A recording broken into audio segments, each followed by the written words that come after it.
आखिर क्यों हुआ बैंकों का राष्ट्रीयकरण? इंदिरा गांधी देश की उन प्रधानमंत्री में से एक रही हैं, जिन्होंने देश की तरक्की के लिए हमेशा सोचा और उसी दिशा में कार्य किया।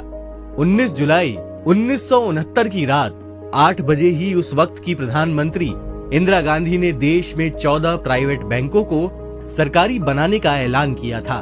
19 जुलाई को और इंदिरा गांधी के इस साहसिक निर्णय को बैंकिंग ही नहीं, भारतीय अर्थव्यवस्था के लिए ऐतिहासिक माना जाता है। इंदिरा गांधी के इस फैसले की आज तक चर्चा होती है और आज भी पूर्व प्रधानमंत्री इंदिरा गांधी जी के इस फैसले की चौतरफा प्रशंसा की जाती है। और शायद इन्हीं दमदार फैसलों के कारण इंदिरा गांधी जी को लौह प्रधानमंत्री के रूप में जाना जाता है। 18वीं सदी में अंग्रेजी राज में शुरू हुए निजी बैंक आजादी के बाद भी निजी हाथों में ही रहे।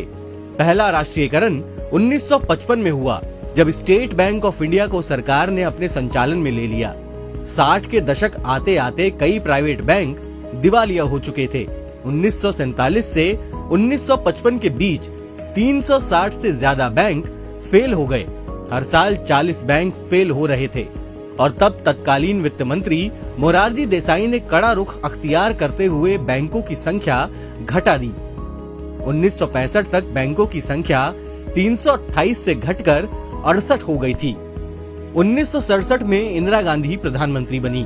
उन्होंने नए नए बने भारतीय लोकतंत्र के एक बहुत कठिन दौर में यह जिम्मेदारी संभाली थी। बैंकों का राष्ट्रीयकरण करके इंदिरा जी ने जो फैसला लिया, वो आज तक देश को मजबूती प्रदान करने का काम करता है और इसी कारण इंदिरा गांधी जी को देश की सबसे सशक्त प्रधानमंत्री के रूप में जाना जाता है और जाना जाता रहेगा।